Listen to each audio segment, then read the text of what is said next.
پاس اس کا ریکارڈ موجود ہے لوہے محفوظ میں، اور کرامن کاتبین بھی اس سے برابر لکھ رہے ہیں. وہاں انکار کی کوئی گنجائش نہیں ہوگی.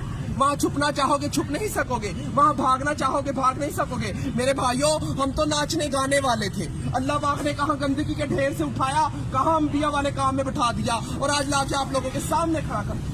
ابھی بھی نہیں سمجھو گے تو کب سمجھو گے؟ نبی تو کسی نے آنا نہیں، اللہ تو گرے پڑوں کو اٹھا اٹھا کے آپ کے سامنے کھڑا کر کر دکھا رہا ہے. اللہ نے ذلت کے نقشوں میں عزت دے کر دکھا دیا. ہمیں تو جائز نجائز پاکی نپاکی حرام حلال کی پہچان ہی نہیں تھی. ہم لوگ تو سمندروں کے اندر تھے، آپ لوگ تو کنارے پہ کھڑے ہو. ہم تو اندھیروں میں تھے، آپ لوگ تو روشنی میں کھڑے ہو. ہم تو بے عقل تھے، آپ تو عقل والے ہو. مگر اللہ پاک بے عقلوں کو عقل دے دے کے بھیج رہا ہے. ابھی بھی نہیں سمجھیں گے تو کب سمجھیں گے؟ اللہ کہے گا میں نے علماء بھیجے، دین کے دائی بھیجے، مفتی بھیجے، قاری بھیجے، حتیٰ کہ ناچنے گانے والوں کو بھی ہدایت دے کے آپ کے سامنے کھڑا کر دیا تھا، اور وہ بھی یہی کہہ رہے تھے لوگوں اللہ کی طرف آ جاؤ. وہاں کوئی عذر چلنے والا نہیں. اللہ دنیا میں سارے عذر پورے کیے جا رہے ہیں. اگر آپ لوگ دین کا کام مقصد بنا کر نہیں کریں گے تو اللہ ہم جیسوں سے دین کا کام لے گا.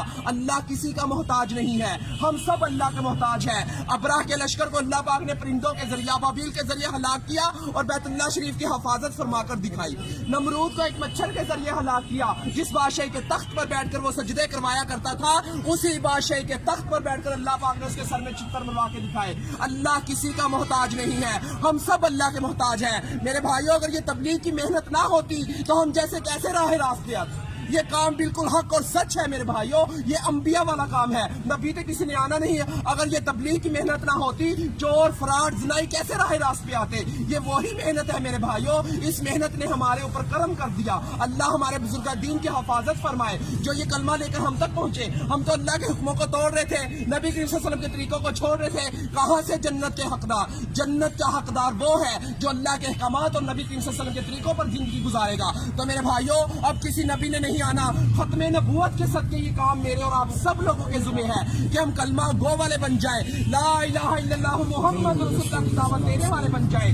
ہر نگری نگری، بستی بستی، گاؤں گاؤں، شہر شہر، آل ٹو ورلڈ اس کلمے کو لے کر جانا میرے اور آپ سب لوگوں کے ذمہ ہے. تو میرے بھائیوں، اللہ کے حروف 4، محمد کے حروف 4، آسمانی کتابیں 4، بڑے فرشتے 4، نبی کریم صلی اللہ علیہ وسلم کے دوست 4، خانہ کعبہ کے کونے 4، امام 4. اسی وجہ سے بزرگ کہتے ہیں پہلی فرصت میں 4 مہینے لگا کر اس کام کو سیکھیں اور زندگی کا مقصد بنا کر چلیں. سیکھنے کے لیے 4 مہینے، کرنے کے لیے پوری زندگی، پھرنے کے لیے پوری دنیا. تو میرے بھائیوں، سیکھتے سیکھتے کرنا ہے اور کرتے کرتے مرنا ہے. تو میرے بھائی، یہ دنیا ہمارا امتحان ہے، عبادت ہماری پہچان ہے، اور دعوت اللہ ہمارا کام ہے. ہم تو اس کام کو کرنے کے لیے موت تک ارادہ کرتے ہیں. ماشاءاللہ آپ سب کا ارادہ نہیں انشاءاللہ. اللہ کو میرے بھائیوں طلب دکھاؤ، لے کر جانے والی اللہ کی ذات ہے. اللہ کو ہم اپنی طلب تو دکھائے، ہم اللہ کے راستے میں نکلے تو صحیح، اللہ ہمیں ادھورا نہیں چھوڑے گا. ہم کہتے تھے ہم ناچیں گے نہیں، گائیں گے نہیں، کہاں سے کھلائیں گے، مگر رزق کا وعدہ تو اس نے کیا ہے. جب اللہ کے راستے میں نکلے تو پتا چلا کہ رزق دینے والا کون ہے؟ اللہ ہے. ہم کہتے تھے ہمیں دنیا رزق دینے والی ہے، دنیا کسی کو کچھ دینے والی نہیں ہے. یہ دنیا فانی ہے، ایک دن چھوٹ جانی ہے. اگر دولتوں میں کامیابی ہوتی تو پھر اون کامیاب ہو جاتا، حمان، شداد، قارون کامیاب ہو جاتا. دولتوں میں کامیابی نہیں ہے، کامیابی ہے تو اللہ کے دین میں کامیابی ہے. تو انشاءاللہ سب کا ارادہ ہے نا انشاءاللہ. ہمارے لیے بھی میرے بھائیوں دعائیں کرنا. ہمارا اللہ ایک، نبی ایک، قرآن ایک، خانہ کعبہ ایک، ہم مسلمان بھائی ایک. ہم نے اس کلمے کو لے کر دنیا تک پہنچنا ہے. ہمارے لیے استقامت اور عافیت کا معاملہ فرمائے اللہ. السلام علیکم.